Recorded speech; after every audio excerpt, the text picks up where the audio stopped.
I dream చూస్తున్న ప్రేక్షకులందరికీ నమస్కారం. ఈరోజు మనతో పాటు ప్రముఖ జ్యోతిష్యులు, ఆధ్యాత్మికవేత్త మాడుగుల శివప్రసాద్ గురుగారు మనతో పాటు ఉన్నారు. మాట్లాడదాం. నమస్కారం గురుగారు. ఆశీర్వచనం తల్లి. గురుగారు, సాధారణంగా మనం ఇంట్లో పూజ చేస్తున్నప్పుడు పువ్వులు కింద పడుతూ ఉంటాయి. అప్పుడు అనుకుంటారు అంటే దేవుడు అనుగ్రహించాడు, దేవుడు ఆశీర్వదించాడు అని కూడా అంటూ ఉంటారు కొందరు. ఇది ఇలా పువ్వులు కింద పడటం పూజ చేసేటప్పుడు కానీ తర్వాత కానీ అనేది ఇది దేనికి సంకేతం గురుగారు? శ్రీ మహాగణాధిపతయే నమః. ఐం మహాసరస్వత్యే నమః. శ్రీ లలితాంబికాదేవియే నమః. అమ్మ, సహజముగా అందరము పూజ చేసుకుంటూ ఉంటాము. పూజ చేస్తూ ఉన్నప్పుడు దేవుడి విగ్రహం మీద పెట్టింది కానీ లేదా పటాల మీద పెట్టినటువంటి పువ్వు కానీ కింద పడితే అశుభమా శుభమా, దేనికి సంకేతం అనేటువంటిది ప్రశ్న అయినప్పుడు ఆ ప్రశ్నలో దాగి ఉన్నటువంటి రహస్యం ఏమిటనేది మనం చూసుకోవాలి జవాబు చెప్పటానికి. మనకు ఎప్పుడు అది అశుభము శుభము అనేటువంటిది తెలుస్తుంది అంటే, మనము మొదటగా పెడుతూ ఉన్నప్పుడు పడింది అనుకోండి, సక్రమముగా పెట్టేటప్పుడు మనము పటం దగ్గర పూజ చేసుకుంటూ ఉన్నప్పుడు ఒక పుష్పం మనం అందులో పెడుతున్నాము పటం మీద అన్నప్పుడు అది నిలబడగలిగింది అవునా లేదా, దానికి కాస్త వెనకాల తొటిమ ఉందా లేదా చూసుకొని తదేక దృష్టితో పెట్టటం అనేటువంటిది జరగాలి. అంతే కదా. మనం ఏదో మాట్లాడుతూ ఏదో ఖయాల్లో పెడుతున్నాం కదా, ఏదో పెట్టాలని పెట్టడం అనేటువంటిది కాకుండా జాగ్రత్తగా పెడితే పడిపోదు.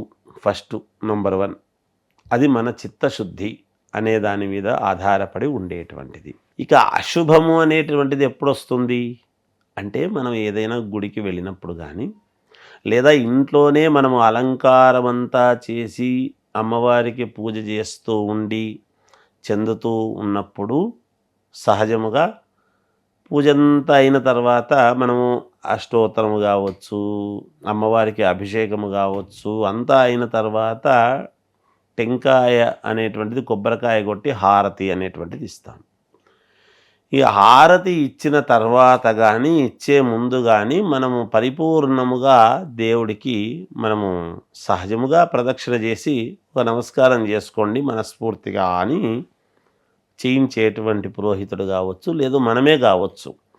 యాని కానిజ పాపాని జన్మాంతర కృతానిజ తాని తాని ప్రణశ్యంతి మనం చెప్పుకుని చేసుకుంటాం అన్నమాట. అక్కడ ప్రదక్షిణ తిరిగి ఒక్కసారి మనస్ఫూర్తిగా స్వామికి నమస్కారం చేసుకొని, పూజంతా అయింది కదా ఇంకా నమస్కారం చేసుకుందాము పరిపూర్ణముగా అని మనస్ఫూర్తిగా అనుకుని, ఒకవేళ కార్యేన వాచ మనసేంద్రియవ అంటే మనస్సుతో కానీ చేసినటువంటి కార్యములో కానీ లేదా నేను చేసినటువంటి ఇక్కడ ఉండేటువంటి పదార్థాలలో ఉండేటువంటి వీటిల్లో కానీ ఏదైనా లోపం ఉంటే నన్ను క్షమించు తండ్రి, నేను చేసినటువంటి పూజ సక్రమముగా జరిగింది అని మనస్సుతో తృప్తిగా అనుకుని నాకు నీ పరిపూర్ణమైనటువంటి అనుగ్రహాన్ని నాకివ్వు అని మనస్ఫూర్తిగా మనము కోరుకొని అక్షతలు వేసి చివరిలో నమస్కారం చేసుకున్న తర్వాత కావచ్చు, చేసుకునే ముందు కావచ్చు, ఒక పుష్పము దేవాలయం గుడికి వెళ్ళినప్పుడు లేకపోతే ఇంట్లోనే మనం పూజ చేస్తున్నప్పుడు ఈ సందర్భంలో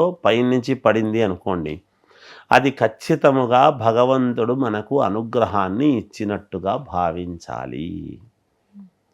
ఎప్పుడు మనకు కింద పడితే ఊరికి పడింది అనగానే ఎప్పుడు పడింది, ఏ సందర్భంలో కింద పడింది, ఏ సమయాన పడింది, మనం ఏం చేస్తున్నప్పుడు కిందికి పడింది, దేవుడి మీద ఉండేటువంటి పుష్పము అది మనకు అనుగ్రహము లేదా శకునమా శుభశకునమా దుశ్శకునమా అనేటువంటిది తెలిపేటివి ఉంటాయి. అది ఎప్పుడు అనేటువంటిది ఇక్కడ ప్రామాణికం. మనం మొదట్లోనే పెడుతుండగానే పడిపోయింది అనుకోండి, అది అశుభముగా భావించాల్సిన పని లేదు. ఆ పువ్వు కాకుండా అదే పువ్వు మళ్ళీ పెట్టడానికి ప్రయత్నం చేస్తుంటాం. అది పువ్వు పక్కకు పెట్టి ఇంకొకటి పెడితే అయిపోయింది, అక్కడ నిలబడగలిగింది. జనరల్గా మనం ఇవన్నీ ఆలోచన చెయ్యం పూజ చేస్తున్నప్పుడు. సహజంగా ఒకే పువ్వే పెడితే మళ్ళీ పడిపోతుంటుంది, మళ్ళీ దాన్నే పెట్టడానికి చూస్తున్నాం. మన ప్రయత్నం ఏమిటంటే, మనం చిన్నప్పుడు నేర్చుకున్నది ఏమంటే, మనం కింద పడినామంటే మళ్ళీ లేయడం, గోడ పట్టుకొని మళ్ళీ కింద పడుతున్నామంటే మళ్ళీ లేయటం, మనకు అదే అలవాటు అయి ఉంటుంది. దేవుడి ముందు కూడా అదే చేయాలని చూస్తాం. అది ఎప్పుడైతే పడిందో కింద దాన్ని పక్కకు పెట్టేసి ఇంకొక పువ్వు వేరే అనుకూలమైన అది పడింది, అది తీసి పక్క పెట్టి ఇంకొకటి పెట్టు అంటే ఇది దానికి ఎందుకో సరిపోవటం లేదు. మనము గుడ్డల షాపుకి పెడితే మనకు సరిపోయేటువంటి చొక్కా కదా వేసుకొని తొడిగి బాగుంది అనుకుంటే కదా తెచ్చుకుంటాం. వేసుకొని ఎందుకు తీస్తున్నాం? సరిపోకనే కదా. మనం ఒక ట్రయల్ రూమ్కి పోయి వేసుకుంటున్నాము. అందువలన అలా కొంచెము జాగ్రత్తలు తీసుకొని ఎప్పుడైతే మనము దానికి అనుగుణంగా చేసుకుంటామో అది యోగముగా భావించాలి. ఎప్పుడైనా కూడా ఎప్పుడు పడుతుంది అంటే మనము మనస్ఫూర్తిగా మనకు ఉండేటువంటి బాధ చెప్పుకోవడానికి భగవంతుడి దగ్గర ఆద్యంత పర్యంతము స్వామినే చూస్తూ, అందుకే స్వామి దగ్గరికి వెళ్ళినప్పుడు ఏ దేవుడి మనము ఆలయానికి వెళ్ళినప్పుడు కానీ లేదు ఇంట్లో చేసుకుంటున్నప్పుడు కానీ కళ్ళు మూసుకొని చేసుకోవడం అనేది కరెక్ట్ కాదు. కళ్ళు తెరిచి పాదాల దగ్గర నుంచి శిరస్సు వరకు అమ్మవారిని కానీ స్వామిని కానీ మనం ఎప్పుడైతే తీక్షణంగా చూసుకుంటూ ఆర్ద్రతతో మనం చేసుకుంటామో అక్కడ అనుగ్రహం అనేటువంటిది మనకు ఎలాగైనా కలగవచ్చు. ఆ అనుగ్రహం కోసం మనం ఎదురు చూడాలి. గుడికి పోతున్నామంటే ఏదో దేవుణ్ణి చూసినాం వచ్చినామని కాదు. మనకు ఏ రకంగా భగవంతుడు అనుకూలిస్తాడు మనం చూసినప్పుడే పడిపోతుంది కింద. ఎప్పుడైతే పడిందో మనకు అది ఇవ్వనక్కర్లేదు. మనకు ఒక రకంగా భగవంతుడి యొక్క అనుగ్రహము కలిగినట్టుగా మనము భావించవచ్చును, మన కంటికి కనపడింది కాబట్టి. మనం చూస్తూ ఉన్నప్పుడు పడితే లేదా పూజ చేసుకునేటప్పుడు మంత్రాలు చదువుతున్నప్పుడు పడింది అనుకోండి, దాన్ని ఎలా అర్థం చేసుకోవాలి? అంతే ఖచ్చితంగా. అంటే మనకు ఆ సంతృప్తి ఇంకా మంత్రం చదువుతున్నప్పుడే అయింది అంటే మనం పరిపూర్ణం కాకనే మనకు ఫలితాన్ని ఇస్తున్నాడు భగవంతుడు అనే కదా దాని అర్థం. ఎందుకు పూజ చేసుకుంటున్నట్టు?